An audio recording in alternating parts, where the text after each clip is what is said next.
Well, after a long hiatus, this is 2 times this week that the podcast is back. So thanks everybody for hanging in there. Mike Stavlin, thanks for your constant encouragement. Got a nice note from one of our listeners. Mike. Oh, nice. Yeah, and all caps. He was shouting that encouragement. The Common Good podcast is back. And Joe, we sure hope Joe is back on that treadmill, and we're going to try to give you a full workout today. Sorry to bring such bad news, though, on our second time back, that the twice impeached, document stealing, insurrection inspiring failure of a president wants to do it again. Donald Trump last night said to everybody, America was better when I was the president. You know what I remember, Dan? I'm going to get all wistful here. I'm going to just lean back in my chair like this, and I'm just going to remember old times. The good old days. I remember when Republicans would say things like, what makes America great is the hardworking people. It's not the politicians. It's not the elected officials. It's us. Mm-hmm. It's we the people. Donald Trump seemed to imply last night that everything was great when he was president and is horrible now that he's not, because it's all about him being president. Yeah. And that just in and of itself, as I lean back and relax a little bit into the wistful memory lane, doesn't seem like something any Republican would say. Right.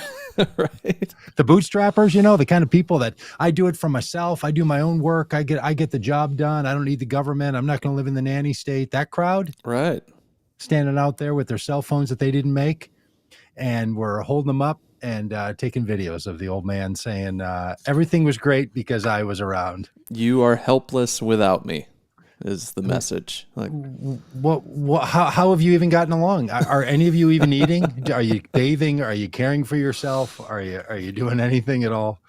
Really, quite remarkable. Yeah.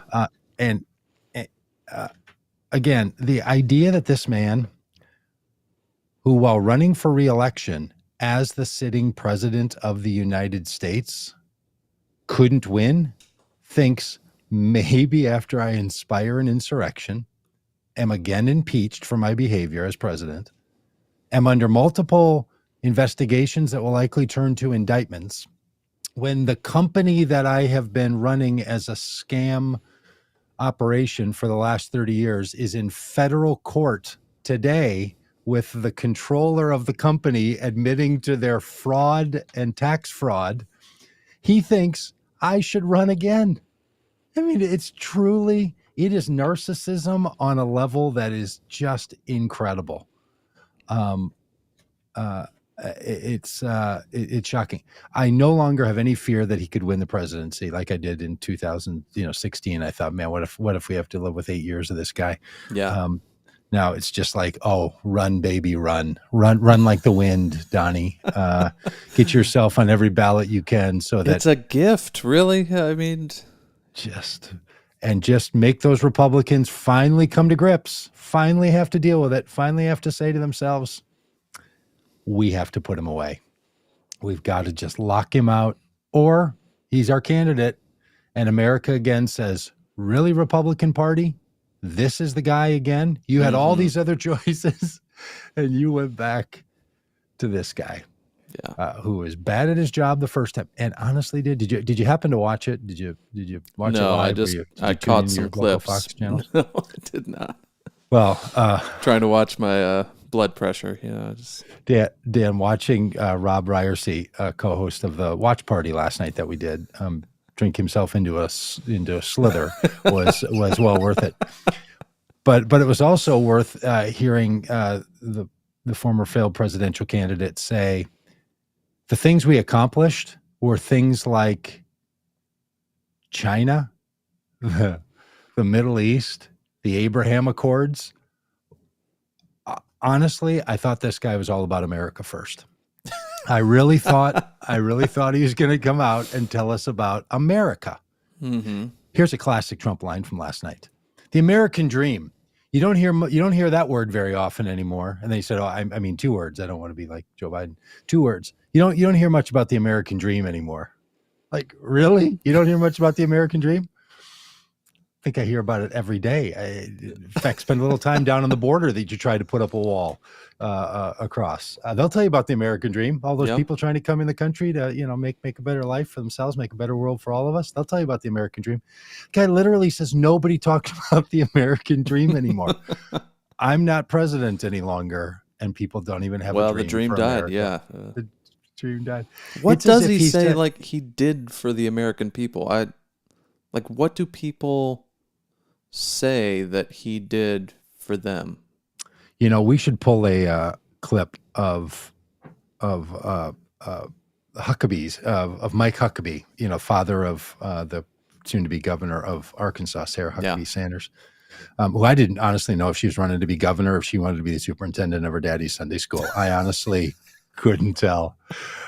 You didn't think I was going to get to use that joke again? No, I thought you would have to retire that it. One away. I've been working on it. I got it. I nailed it. For the listeners, we heard that joke about 40 times on the tour. So I tried to use that joke a dozen times with the people I was traveling with to use it for as a little commentary about the race that Sarah Huckabee Sanders was in against a very great candidate, Chris Jones. And no one thought that was funny. But by the end, we thought it was funny that you kept trying, I'm committed to it. Like Donald Trump, even if it doesn't work the first or second time. 3 times.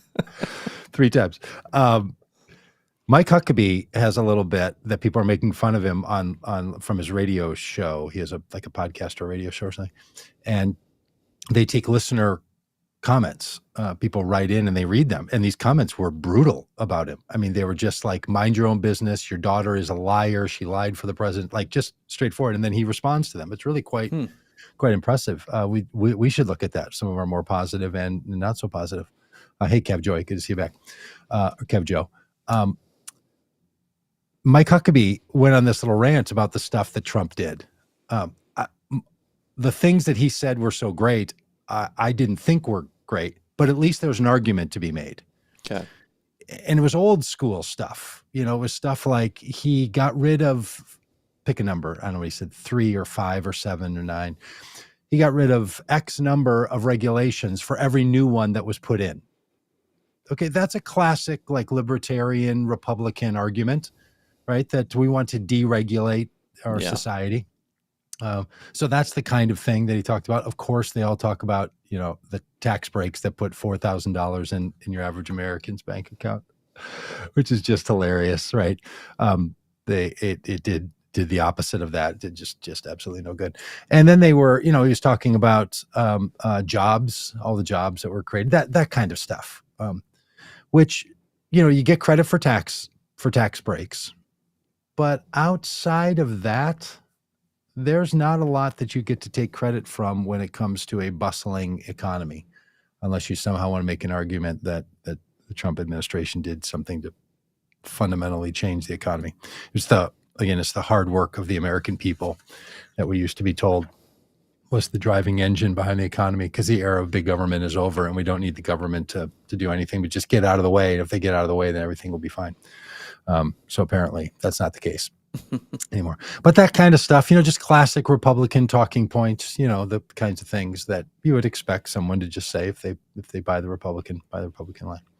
So and then he just went on and on, 39 minutes of just boring droning. Oh, it was just terrible. It was really quite low energy would have been a compliment to it. I think painful and boring. I heard, and I can't verify this, I just heard that this is what people were reporting this morning, that folks were in the room and tried to leave during the speech and the security wouldn't let them leave. They made him stay. They made him stay in the room. Can't open the doors till he's done. Nobody leaves. These were invited hostage guests situation, trying to get out. Wow. Well, this little bit that was in the Borowitz cartoon or Borowitz comedic bit is pretty great. The headline is, Trump tries for a historic third impeachment. I mean, just a perfect land. That this guy, if he's president again, there's no chance he's not getting impeached again. I mean, that would just be, he will do many a thing that would cause him to be impeached. He could actually be impeached if the Republicans keep control of the House. He's going to just be that bad. And it's the one thing he's good at, actually. It's the one thing he's done better than every other president, is just to get himself impeached a couple of times. Yeah, just do illegal things. He's great at that. Just disregard any laws or standards or ethics. Just blow right through them and just say, you know why? You know what? I'm smart because I cheated the tax system. Yep. Oh, how's that going today, Mr. Trump? Well, your company is being sued by the government, and they're going to claw back millions and millions of dollars, and then invoke criminal penalties because you're smart. Remember in the debates when he said, "I don't pay taxes because I'm smart"? No, you didn't pay taxes because you lied and cheated. That's why. And every Republican that has had to pay taxes, and this guy didn't, should be saying to themselves, why are we voting for a cheater and a liar? I literally don't get stuff like that. Like, this guy thinks he's better than everyone else, thinks the rules don't apply to him, thinks that he doesn't have to contribute in any way like the average American citizen does. I don't get why they still like him. Like, I am with you. I don't understand it. But look, there's 74 million people who last time when they were, now this is before he was fully bared out supporting an insurrection, and before he said, I will pay for the legal bills of the insurrectionists, or I will pardon the January 6th attackers. So before that, there were 74 million people who chose to go to a voting booth or fill out a home ballot saying, I want that guy instead of Joe Biden. That's amazing. That's a big number out of 350, 370 million people, something like that in the United States, not all of whom can vote, of course, but I don't know, out of 220 million voting people. That's a big number. So it's,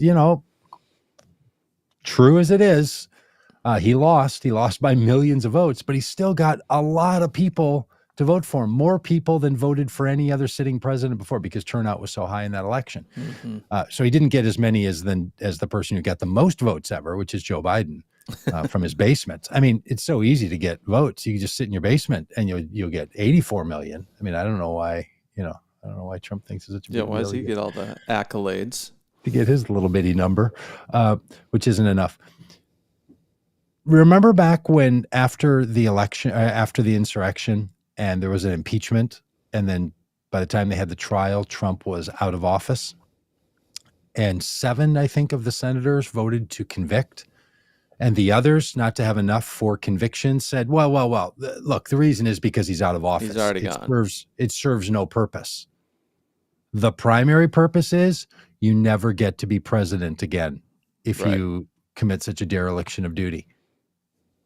These people who said it was a dereliction of duty, but he's already out of office, so it's just a technical thing. You can't put the horses back in the barn. Why spend all the money on the lock after the horses got away? Like, let's just, cut our losses and not pay for the new lock on the barn door.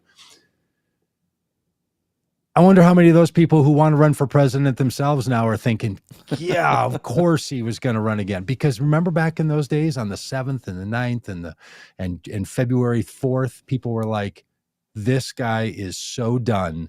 Like, people won't even talk to him. Oh, no. He announced his third run for presidency yesterday to a room full of people, where the former vice president, whose life was put in jeopardy because of Donald Trump's behavior and Donald Trump calling the crowd to, find Mike Pence. Not just find him. Yeah. Well, he said find him. Yeah. Other people took that to the next level and erected a gallows. And we'll hang him. Yeah. For being a traitor. Even Mike Pence, in this brief moment of backbone, when he was asked, do you think he should ever be president again, couldn't come out and just say, no, he should never be president again. His answer was, I think we'll have better choices. What? For, to a guy, he throws you under the bus, not in, even a metaphorical way. He's sending the crowd after you to possibly murder you, and you can't stand up against him and say, this guy probably shouldn't run for president anymore. Don't have to say anything else about him. Just the position that he was in when he used that position to put my life in jeopardy and to try to overturn the free and fair election. He shouldn't have that job again. You couldn't even bring yourself to say that. I mean, he kind of smirked his way and smugged his way and intimated that he's going to be running himself and so on. He might run against Donald Trump. Yeah, did you see that he did like a whole town hall? Mike Pence did, and like I didn't watch it, but I was just like, why? Who is giving him airtime? Why is this a thing? CNN is. Yeah. Yeah. Well, okay. So, I mean, this is the hard thing for all the news channels yesterday, even when Trump announced his candidacy. Some of them didn't even know if they should cover it or if they wanted to cover it. And they were like, it is news when a former president decides to announce a reelection bid. That just on the front of it is news. And it's really news that a guy who's, is potentially going to face criminal charges for his actions as president said, I'm going to run again. And when Mike Pence decides to run for office as the former vice president, I don't know. Now, he hasn't announced yet, so I think CNN maybe could have waited for the town hall until they said, oh, no, this guy's, really is formally offering himself to the American public, so he's worth listening to and hearing. I just think the press and the media as a whole has a very difficult road in front of them to decide how much airtime they're going to give to Donald Trump or how much airtime they're going to give to Mike Pence or any of the other people that were behind the Stop the Steal actions. And while you can say, and I do want to say, look, Mike Pence stood up that day. He did the right thing. He made sure that he didn't try to stop the electoral count and all the rest of that. He also did not come out publicly and be a public force against it, which he very well could have done and hasn't really done it until this, even up to this day. He really hasn't spoken out all that forthrightly about it. So, it is truly something that now in November of 2022, not November of 2015, certainly not November of 2016, 7 years later, dealing with this guy again. Dan, there was a person who delivered a baby when Trump came down the escalator. That kid's in second grade. This kid was born, lived through infancy, got through preschool, finished up kindergarten, and is a second grader. And in this little sweetie's entire life, this joker has been running for president, been president, or still running for president. Still running. It's unbelievable. I mean, that's the problem with an 8-year presidency overall. Have I ever told you my theory on this, that I think we should have 5 or 6 year presidencies and no. 5 or 6 years, no reelection, and the presidency should become a bipartisan position. As soon as you are elected president, you now represent everyone and you step away from all the partisan things that you would do for a party. You're not out there fundraising. You're not stumping for candidates. You are doing the business of being the president of the United States. I think it would go a long, long way. And then you let the parties have it out, and the parties can nominate their person for president. But then once the person becomes president, they're like, in the same way that you can't use the White House itself to do campaigning, right? So you can't call from the White House. You can't use White House staff people to do your campaign, reelection campaign work, or campaigning for anyone. You have to do all that stuff in the residence on your private time, right? That's the idea, is that, the president, when the president is doing presidential duties, they're representing all of us. And then in their off time, they can politic like anyone else. I think the presidency should be more like the Supreme Court, where the person's function is statedly not partisan. And I think then that would allow people to rally around the behavior of presidents and what they're accomplishing or not accomplishing in ways different than what we currently do, where the person is the head of the political party. I think the executive branch is unique, and that the person who's in that office should be sponsored by a political party to get there. And then once they're in, they should step away.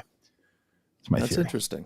And it'd be interesting too if it was just one term and there's no constant, like you're already starting to campaign the day after you're elected kind of thing. Like if you could just, your internal calculus could be just doing the right thing. Like sort of like you're supposed to do as a as a president, but especially as a lame duck. Like after you've won re-election, then all your re-election pressures are off. Right? That's how it's supposed to go. But then they're still responsible for the party, and they're on one side or the other of the partisan divide. And I think it would be a really powerful thing to think about our presidents in their role as stepping aside from the battle, from the back and forth. And they could still say, "Hey, I'm a Democrat. I'm a Republican." Yeah, we're not pretending you're not one of those. But your job is not to be the head of the party, and your job is not to go out campaigning for your future coworkers or not. Yeah. And then because then the Senate doesn't have to have then you're not just running on the president and the president's approval rating to impact the legislative branch. See, to get nerdy about it for a minute, we're supposed to have three branches of power: executive branch, a judicial branch, and then a legislative branch. And they're supposed to be equal.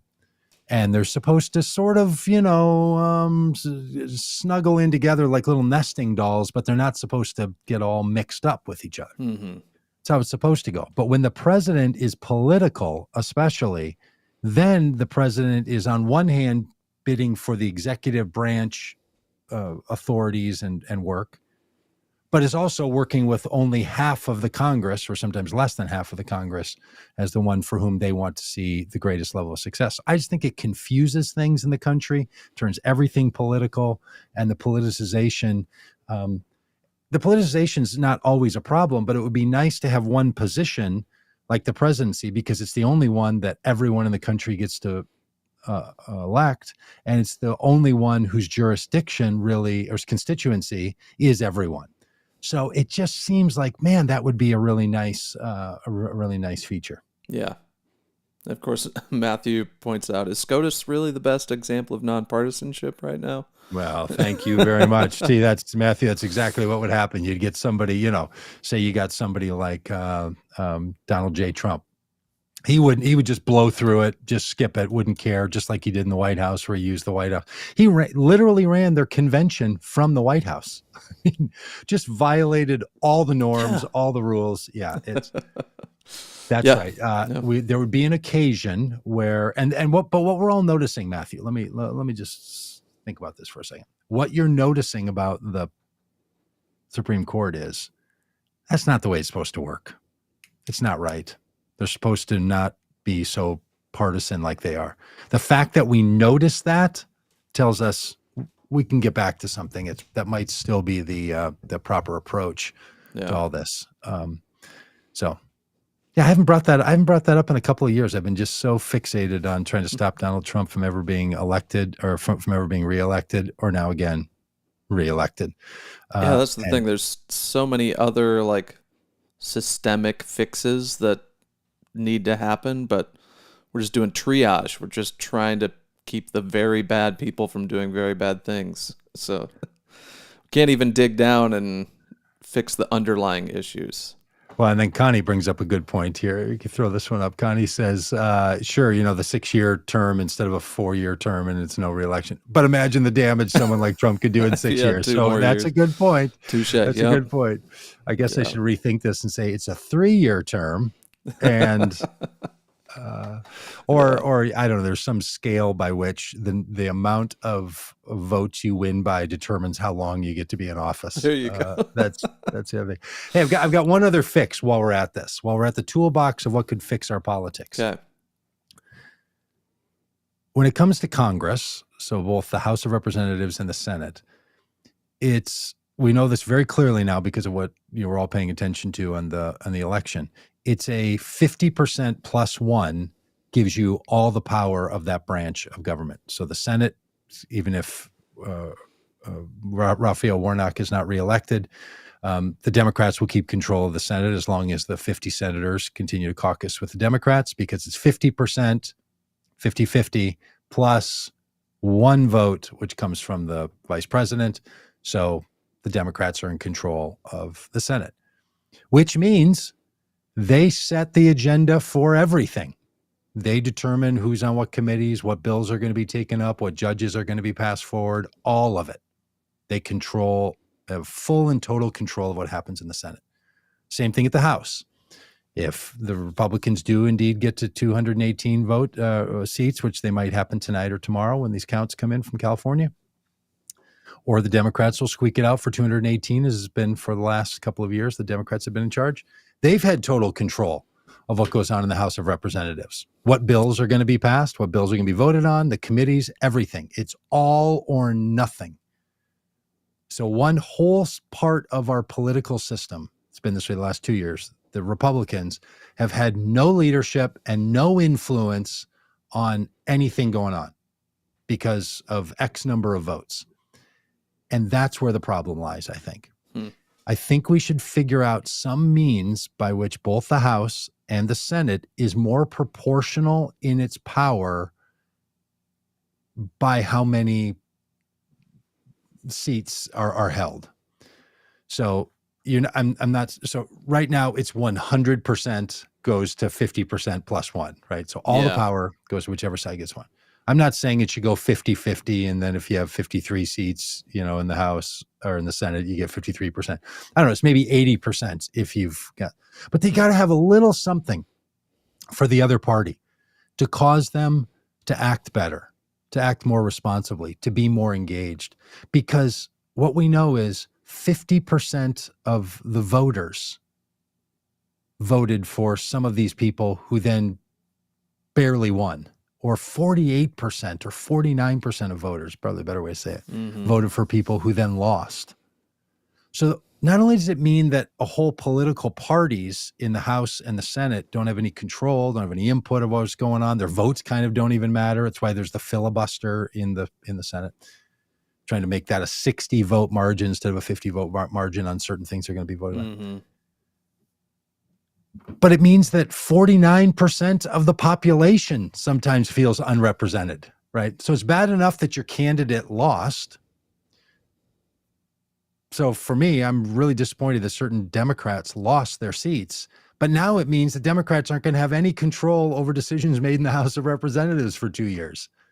That's just not this all or nothing swings that are happening in this very closely divided country, where on voting it's swinging from one side to the other.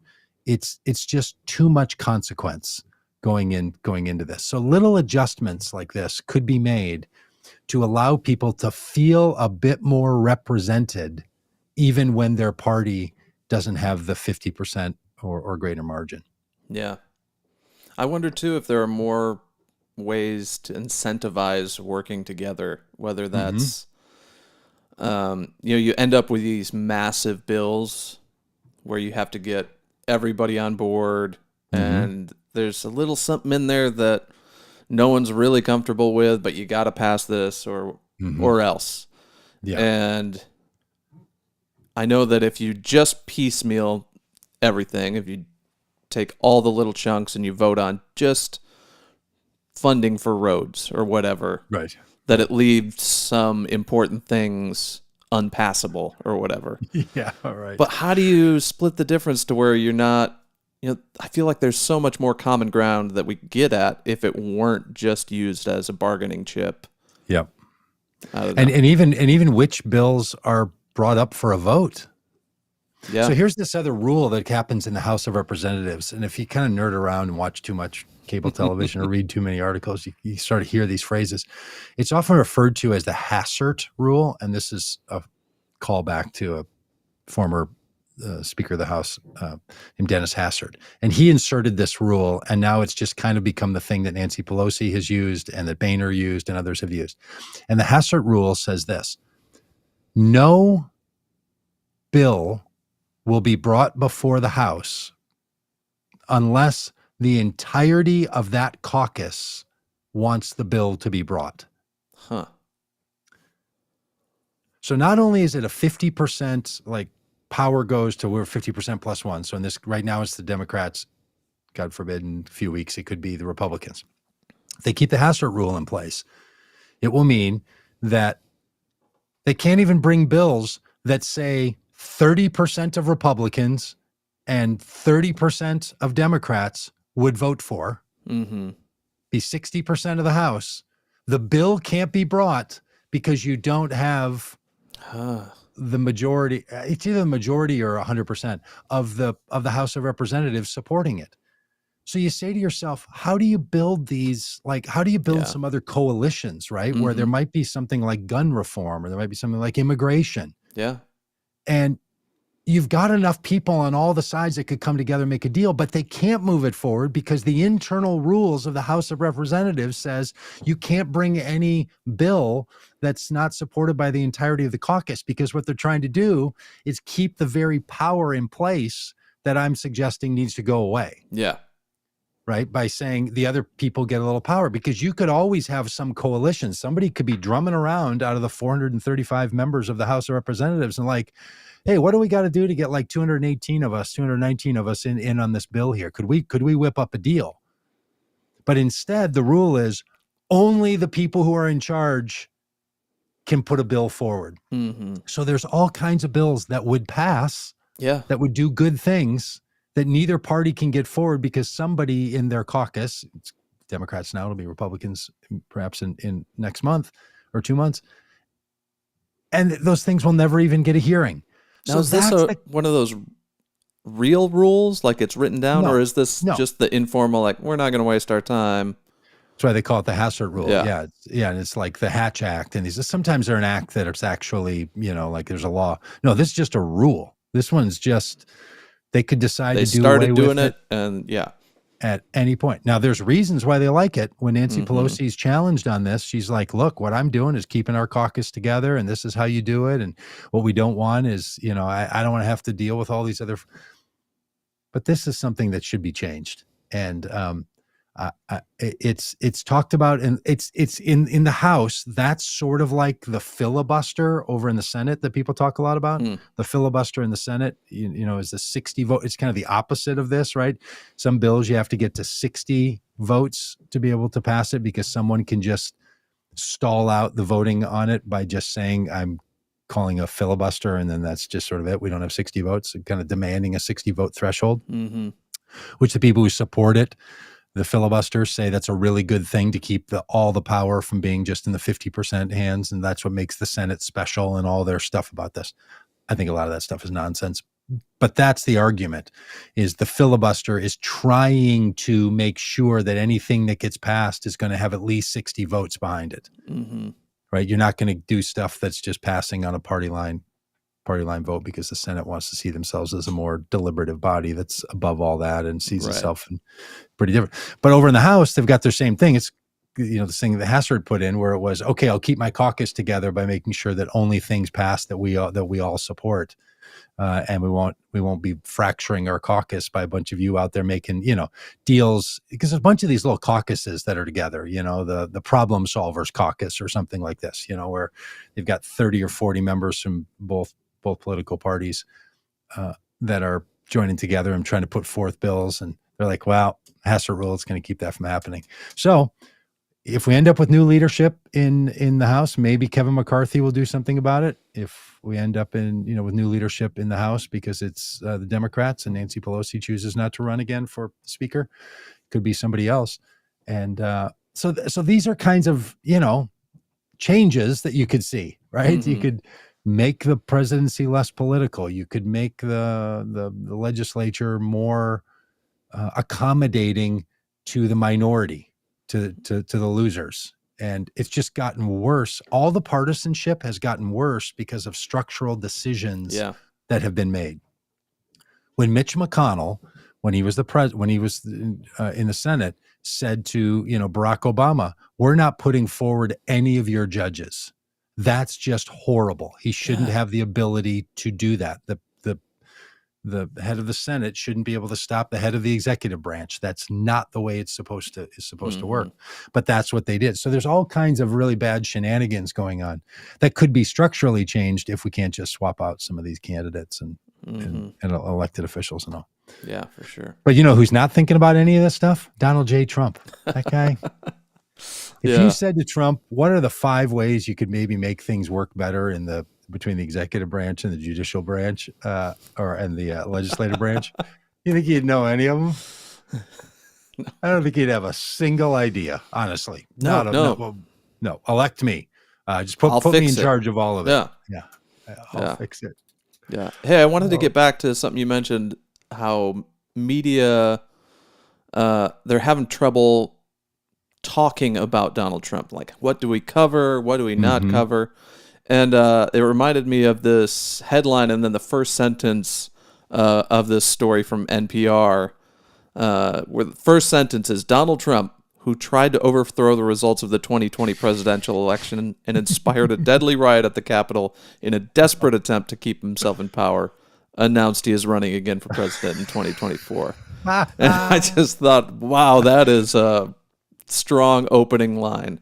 Have come a long way from what they used to do when it was, remember when they were really concerned about even saying the president lied? Yeah, They wouldn't even go so far as to use the word lie. They would just say he has a hard time with the truth, or his facts don't comport with reality. Right. And then Yeah, they they just would stopped dance- that, and they were just yeah, like, like- no, he lies. He's just a liar. No. Easily. So for NPR to start with, is that an editorial or is that just a regular old? No, I think it's a news regular, article? yeah. Just a regular news article. I mean, look, I think all that stuff's true if I'm reading it right.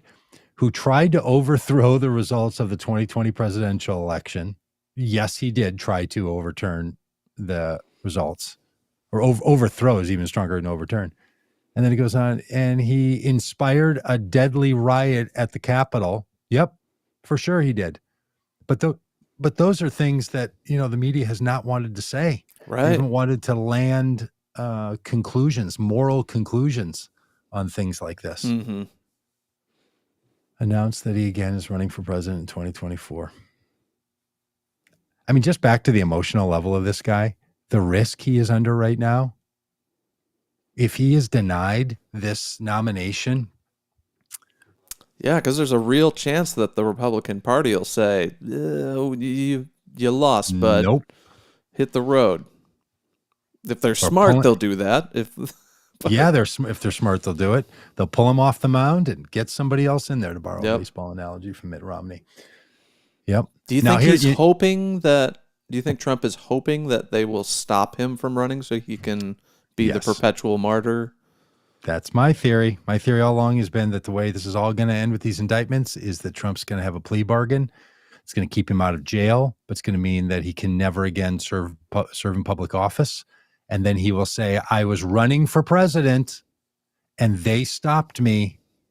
And then he just goes on the rest of his life saying, I would have been the greatest president. And of course I would have run. And if they had let me run, I would have won. And this was unfair. The same thing he did, when Michael Flynn, the former disgraced general in the U.S. Army, full stop right there. That's enough. I didn't have to go on to say, convicted and then pardoned. Convicted and then and pled guilty. Had to stand before a judge and say, I did the things you're saying. I did the things that I'm accused of, and I take full responsibility for them. And then was pardoned by Trump. And then Michael Flynn then says, I didn't do any of those things. So he either lied to the judge in court saying I did them to get a lighter sentence, or he's lying now. Well, Trump will do the same thing. He will say, I admit to the guilt for this plea deal so I don't go to jail, whether that's going to be what went on in Georgia, whether that's what went on in other interference, what that went on with January 6th, or what went on with the documents. Put all that stuff together. Could be these massive indictments that he's facing. No one wants our former presidents in jail, so they're going to come up with this deal. It's my theory. And then he's going to say, oh, I shoulda, coulda, woulda won. Well, Tom asks in the chat, how can someone who is under criminal investigation for an insurrection and numerous other things even run for president? I'm baffled. Yeah. I share that bafflement. The criminal investigations into his company it seems like that would be enough to say, you can't run until we get this cleared up, at least. Yeah, but I can, okay, so two things here. Maybe Tom is saying, why would someone? I mean, it's so obvious that no way you could win with that in your history. Or he's saying maybe the laws should be that you can't run while you're under investigation. And the problem is that because of our presumption of innocence, which is sacrosanct in this country, Yeah. he is assumed innocent, even when charges are brought. Legally speaking, he is assumed innocent. And the government then has to prove his guilt. He doesn't have to prove his innocence. Mm-hmm. That's really important. And so if you were to say, well, someone loses their rights because they're charged, not because the charges were proven, then you've moved the consequence to not the conviction stage, but to the charge stage.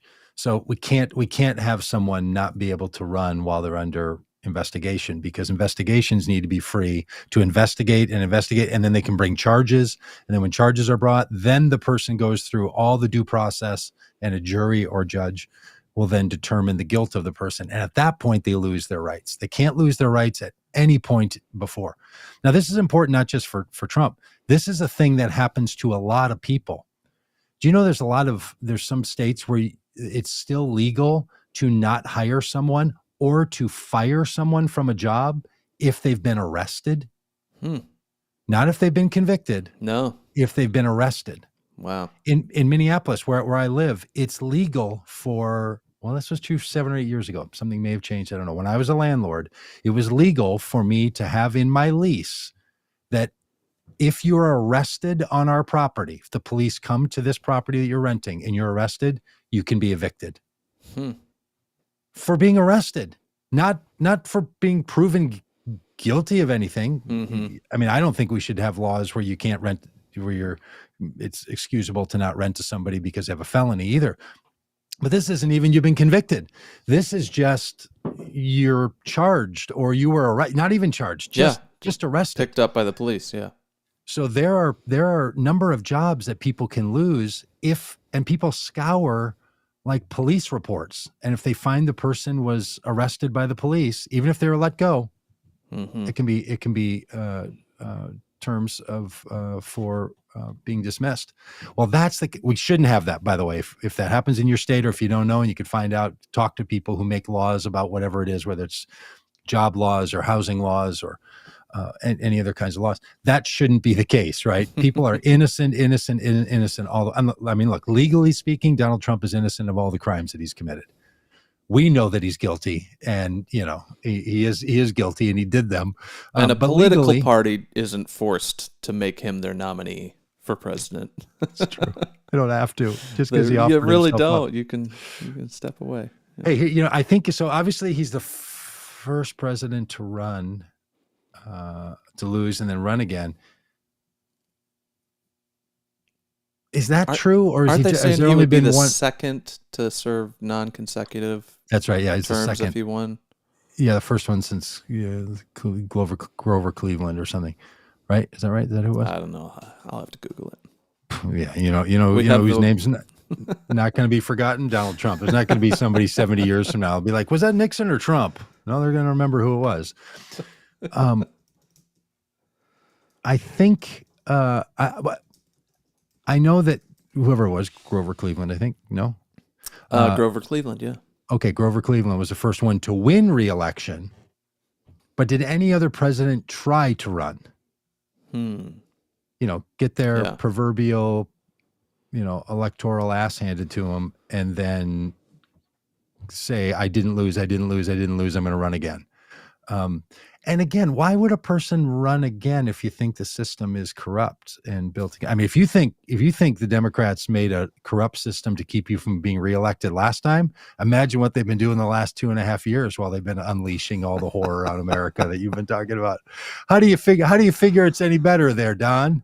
You feel like somehow things got better and a little safer for you to run? You don't think they're really working up those voting machines? You don't think they're really pumping in the bamboo here to make the ballots different? I mean, it's always really curious too how the ballots changed to make Trump lose, but other Republicans still won.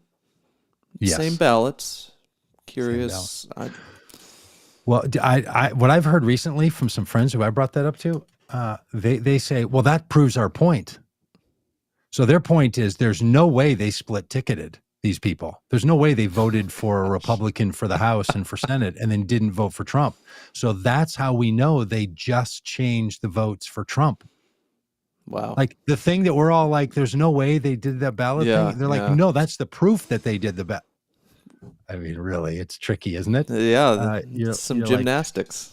Like, no, it's but what? Opposite of what you're saying. Remember when you were a kid and you just get that and somebody just go opposite. You guys do that? No. Yeah, that was a great one. You're such the opposite. You are. Yeah.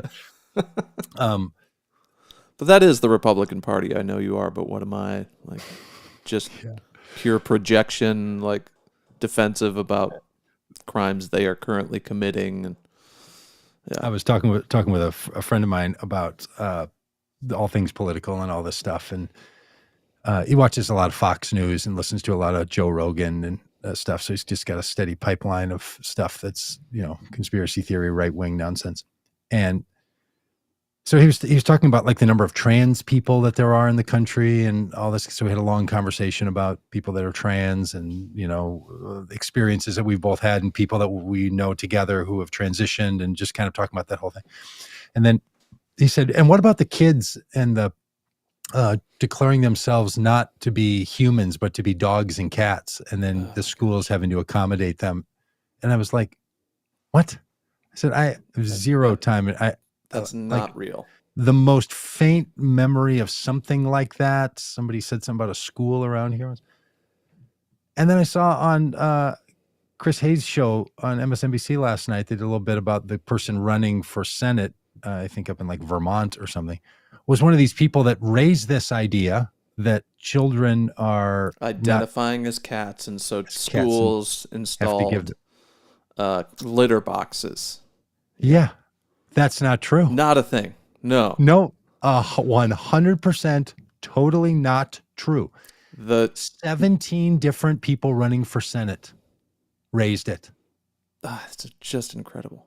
Incredible. If you dig down even just a little bit, apparently it comes down to this. Some schools bought kitty litter, not because kids were identifying as cats, but because for long lockdowns, like active shooter lockdowns, that was the bathroom option, like emergency bathroom.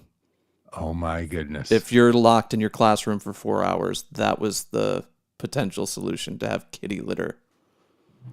So instead of it being a condemnation of the fact that we have laws that allow for people to come into schools with guns and to create a whole category of live shooter situation, rather than saying it's ridiculous that these schools have to have kitty litter so that kids can urinate in that while they're terrified for hours because the police don't have the wherewithal, the skills, or the confidence to enter these rooms, Uvalde. Instead of that being the critique, someone is like, it's because now transgender people have eliminated the whole category of male and female, so now people are thinking that they're cats. That's where it goes. Yeah. Just unreal. Bonkers. And so that's this the friend thing, of mine like, is a very reasonable person. I mean, not an unreasonable moment. And it's just like, why is this happening? That schools are doing this stuff with gender and with non-human identity. I'm like, what? Yeah, like point to the school. Point to the school where this is happening. Show me where this is happening. But when guys on Joe Rogan and some senators on Fox News and is saying it, someone's sending it out in their deal. Senator can't, I mean, people running for, like, that are on the ballot, not like somebody that wants to be the Senate candidate, the official candidates of the Republican Party saying this stuff. So you just say it is, that's a whole level of disinformation that just makes this absolutely unreal. Yeah, you're not even starting with the same baseline of what are facts. And hey, we're doing this a little later today. You know, often we're doing this in the morning. It's 4:00 Central Time right now. It's almost dark outside my window. I glanced up over here, where my window is. It looks really dark, and I thought, oh my gosh, I wonder if it's after 6:30 because our grandson's coming over 6:30. I wonder if it's already 6:30. No, it's 4 o'clock. 4 4 p.m. o'clock in the afternoon. Feels like midnight. It's 4 in the afternoon. And I live in Minnesota. So at 4 o'clock in the afternoon on the 16th of November, and we're not even done getting dark early. It's not until the 21st of December. We've got another month where it's just going to get darker and darker. I mean, it's not black sky yet, but did you guys get snow today? We got like a blizzard today. Oh, no. Tons of sloppy little inches. Sloppy little inches. But there was a big storm front that came through, and people don't know the geography. It goes from Minnesota and then over Wisconsin, over a lake, and then right into Michigan. So it probably was that same. We got that lake effect snow, so it picks up all the moisture over the lake and dumps it right on us. Hey, I try to create a lake effect in here too. I'm a guitar player now, so I'm all worried about my guitars. I know you're not, as a longtime guitar player, and your humidity level. Almost completely unconcerned about humidity levels. I am. It's like I'm the guy, going down the rabbit hole of kids' litter boxes at school on the humidity level of guitars. So I have a humidifier, new humidifier in my little. One of the little downstairs. Oh, for the full room. Oh, it's a full room humidifier. Yeah. Okay. Yeah. Because they make those ones where you put it in a case, then you put a thing in there. You have to have it in your case. You can't look at your guitar on the wall. And then it's some magic somehow. And I'm like, I don't know how that works. I want this thing to push water into the air. I want it to be spurting water in small. I want it to be a jungle down here.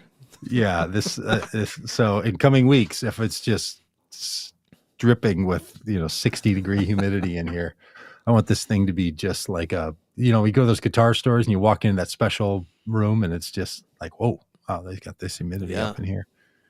That's what so I don't know why I brought that up. Hey, I'm going to go play pickleball tonight. And, all right. You're a big pickleballer, aren't you? Love it. I think we should start a little segment of this one of our days and make a little pickleball day.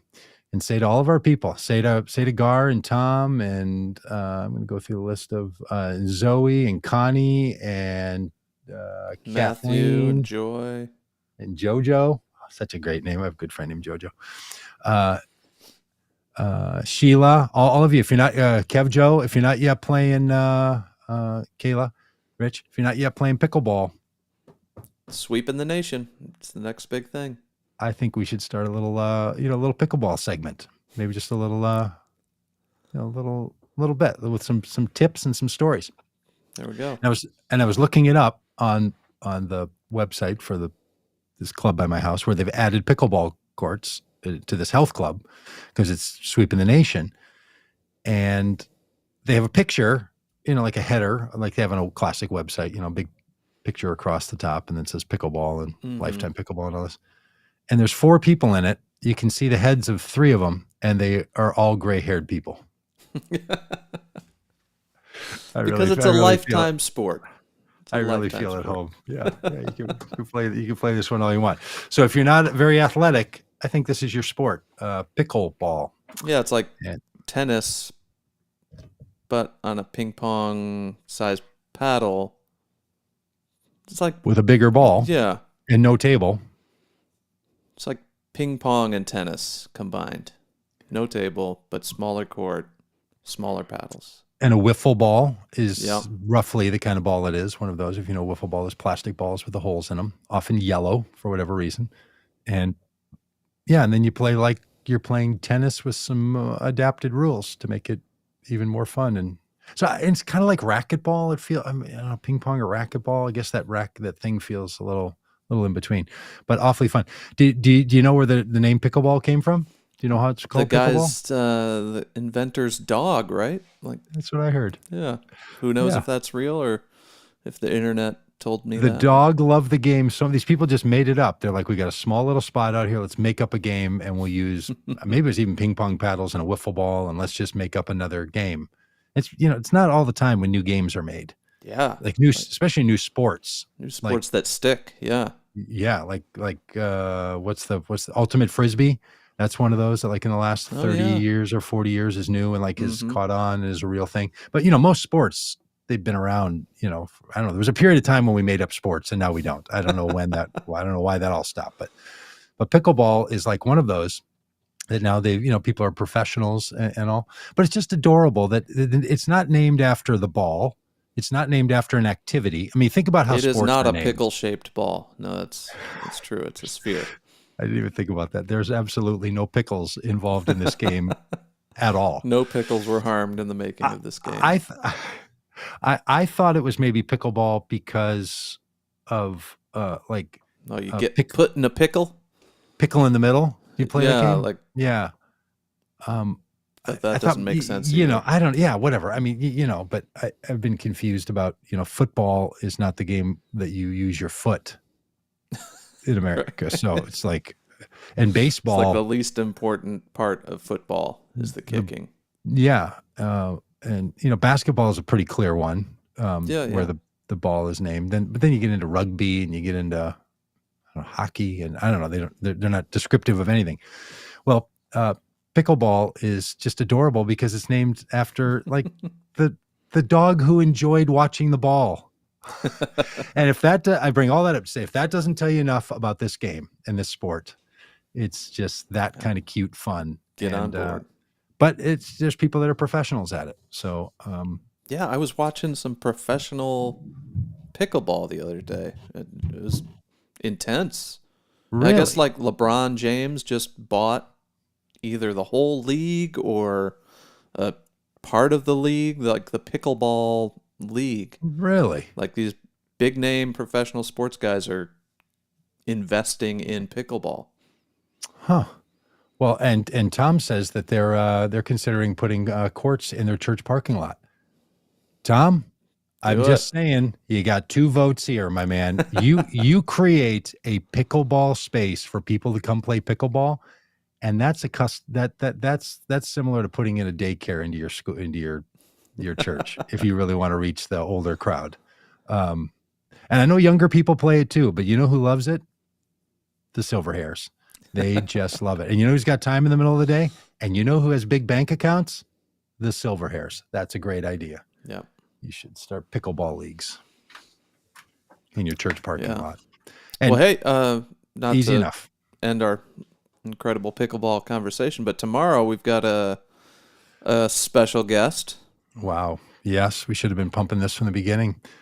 Fadl Kaboub, Associate Professor of Economics, Philosophy, and Foreign Studies, Foreign Relations, Foreign something at Denison University, where we were on the tour. Turns out, right on the Denison campus, and I'd always heard that he was at Denison. Never really remember the name of the school. Didn't really think about it, but now I do because I was there. It's just a life lesson once you go there, and then I found out, listening to a podcast, Steve Carell, the comedian, dramatic actor, graduate of Denison University. Oh, I feel more connected to old Steven. Totally. I felt the same way. I felt like I went there myself.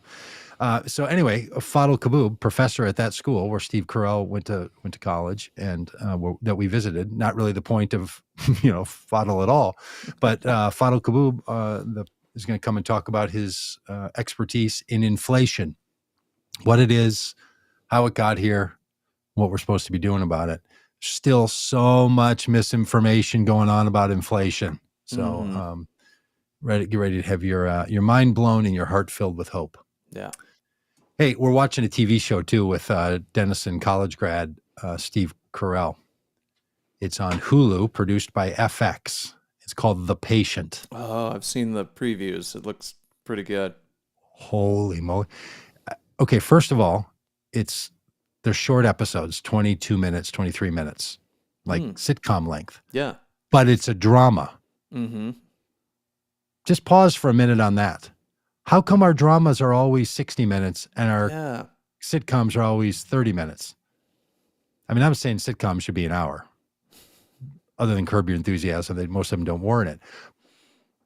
But dramas can be a half an hour, but apparently not. Well, they are now.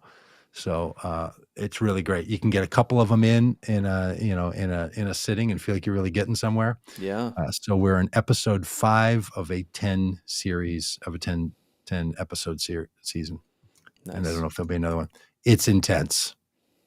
If you're ready for a drama, that's a suspenseful drama. And that's the other thing, is it's not just a drama, it's like a suspense drama. half an hour long episode, less than a half an hour. Well, 45 as soon as minutes. I get done, I just started The Watcher, which is on Netflix, based on a true story, super creepy. As soon as I'm done with that, I'll dig into The Watcher. Yeah. It's on Netflix now because it was on some other thing before. It's produced by Netflix. I think it's produced by Netflix. All right, I'm writing it down because we're going to be done with this thing by Saturday. Well, 22-minute episodes. You're gonna. Yeah. Well, I got 5 left. It's like 2 nights, and like, are we watching 2 of them tonight, or are we watching 3 of them tonight? Because that's going to be because we're going to be done with it. So it's more like a movie length, I guess. 10 episodes, 22 minutes each. Yeah. Is that 220? It's like a long movie. Mm-hmm. But great, really great. Nice. But tomorrow at 10:30 a.m. Eastern time, don't be watching it. Be watching this, because that's when Dennis and Professor Fadl Kaboob's going to be here to straighten out all that stuff for us. Yeah. Is that good? Do we have any comments we need to go through or throw back in? No, thanks to everyone for hanging out with us, though. Appreciate it. Appreciate the chat. Nice to see you. If you're not already over on YouTube, we've had this big goal to reach this certain level of monetization, and it's going to happen any day now. And you could just have the glory of your watching be the thing that puts us over the top that we've been pursuing for 7 months. Because we've reached enough subscribers. You can still subscribe if you'd like, but we Please need a certain amount of minutes watched. It's this weird thing YouTube does. So yeah, and we just need more people watching our YouTube channel. So if you're watching anywhere else, thank you. Now go over to YouTube and watch this all again. Pay your penance. Pay your 49 minutes, or how long have we been going? We've been going an hour? An hour and 1 minute. Yeah. We always try to finish in an hour. I didn't even have a clock running. You just feel it when it's been an hour. Yep. It's like a drama. They're just too long. Okay, we'll see you.